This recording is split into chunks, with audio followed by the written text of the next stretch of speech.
E quando Davi fala a respeito dessas coisas, a gente se lembra de que a construção do templo em Jerusalém, ela aconteceu depois da morte de Davi.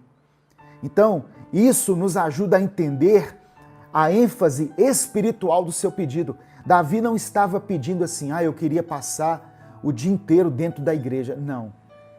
Ele queria estar na presença de Deus o tempo todo. Tanto que o templo foi construído depois que ele morreu.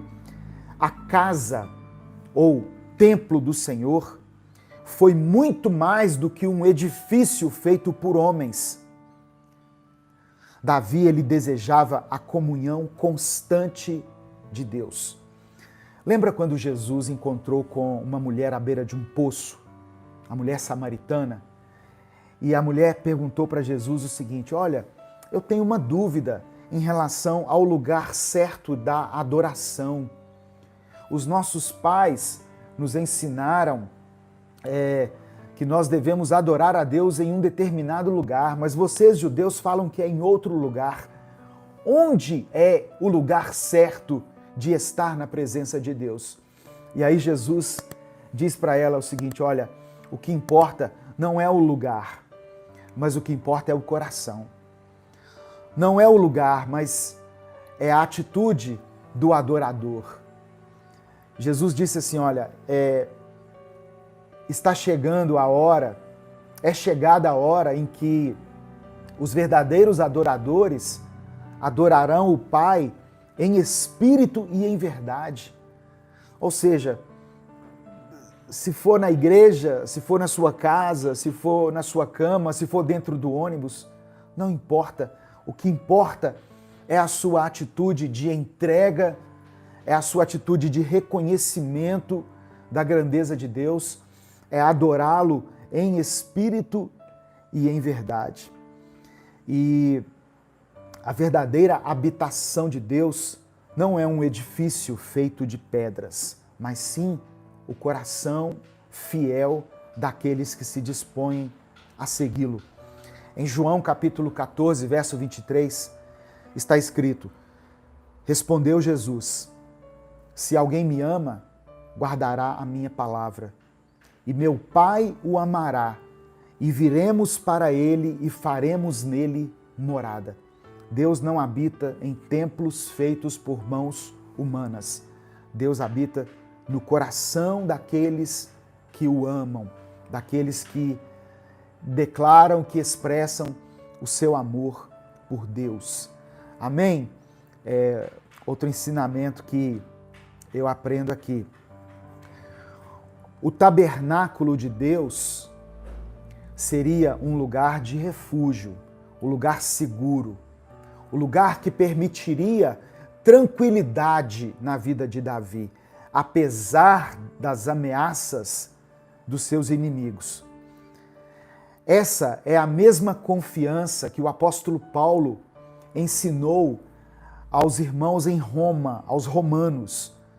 No capítulo 8, versículo 31, Paulo diz assim, olha para eles: se Deus é por nós, quem será contra nós? Olha que palavra tremenda, irmãos. Se Deus é por nós, quem será contra nós? Então, Deus, ele precisa se tornar para mim e para você essa representação de um lugar seguro, de um lugar de refúgio, de um lugar de acolhida, de um lugar onde nós podemos encontrar descanso, onde nós podemos encontrar águas tranquilas. Para muitas pessoas, por causa da religião, Deus se tornou um fardo, Deus se tornou um opressor. É como se as pessoas dissessem assim: eu preciso me preocupar com tantas coisas e ainda preciso me preocupar com Deus também. Porque Ele está de olho em mim, Ele vai jogar um raio na minha cabeça, Ele vai me castigar, Ele vai me punir. Não. Se o seu relacionamento com Deus chegou a esse nível, eu peço que você desfaça tudo e comece do zero. Tenha Deus como um lugar seguro, um refúgio, a fortaleza, um lugar onde você vai se você estiver cansado e sobrecarregado, e onde você toma dele um fardo leve e suave. Você entrega para Deus o seu jugo pesado e toma dele um fardo leve e suave. E ali a sua alma achará descanso. Depois você lê Mateus 11, 28. Foi isso que Jesus disse. Aleluia. Louvado seja o nome do Senhor. Davi aplicou na sua própria vida a instrução geral que Deus dá aos homens. A mensagem que ele ouviu de Deus antes, ela era dita no plural, quando Deus disse assim: buscai a minha presença. Mas Davi entendeu e aplicou isso de uma forma particular. No verso 8 ele diz: eu buscarei, pois, Senhor, a tua presença. Isso aqui me ensina que quando nós lemos a palavra de Deus, quando nós recebemos a palavra de Deus, é muito bom e nós devemos colocá-la em prática na nossa vida. É isso que Davi estava fazendo aqui.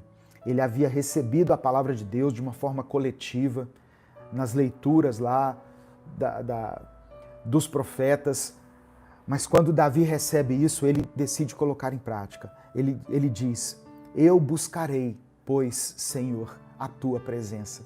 Que isso sirva de exemplo para mim e para você. Davi sabia que o rei que o antecedeu, que foi Saul, havia sido rejeitado por Deus por causa da sua obediência. E ele mostrou que estava ciente disso e do medo que ele tinha de perder a sua comunhão com Deus. Por isso, no versículo 9, ele diz: não me escondas, Senhor, a tua face. Não rejeites com ira o teu servo. Tu és o meu auxílio. Não me recuses, nem me desampares, ó Deus da minha salvação. Aleluia. E aí ele encerra esse hino com uma afirmação e com uma orientação. A afirmação é que ele estava declarando a sua fé na salvação que Deus oferece. Versículo 13. Eu creio que verei a bondade do Senhor na terra dos viventes. Então, Davi, ele desejava que as pessoas que um dia lessem esse salmo, como nós estamos lendo, como eu e você estamos lendo, que essas pessoas tivessem essa mesma confiança. No verso 14 ele diz: espera pelo Senhor. Eu falei de uma afirmação e uma orientação. Uma afirmação: eu creio que verei a bondade do Senhor. E no verso 14, uma afirmação, uma orientação para nós que estamos lendo. Ele diz assim: espera pelo Senhor. Tenha bom ânimo e fortifique-se o teu coração. Espera, pois, no Senhor. Aleluia. Palavra maravilhosa, meu irmão. Que palavra tremenda. Como o estudo da palavra de Deus é importante para nós. Como ele ministra ao nosso coração. Esse mesmo princípio de entregar a Deus a nossa ansiedade, o nosso desespero, quando nós nos sentirmos vulneráveis, ele atravessou os séculos e ele vai encontrar uma reafirmação nas palavras do apóstolo Paulo aos Filipenses, no capítulo 4, nos versículos 6 e 7, quando o apóstolo Paulo diz assim: não andem ansiosos de coisa alguma. Em tudo, porém, sejam conhecidas diante de Deus as vossas petições, pela oração e pela súplica, com ações de graças. E a paz de Deus, que excede todo o entendimento, guardará o vosso coração e a vossa mente em Cristo Jesus. Interessante, né? quando nós entregamos ao Senhor a nossa ansiedade, quando nós tornamos conhecidas de Deus as nossas petições, quando nós colocamos diante dele os nossos pedidos de oração, como eu pedi que você escrevesse aqui nos comentários. A palavra do Senhor diz que haverá uma paz sobre o nosso coração, uma paz que excede o entendimento.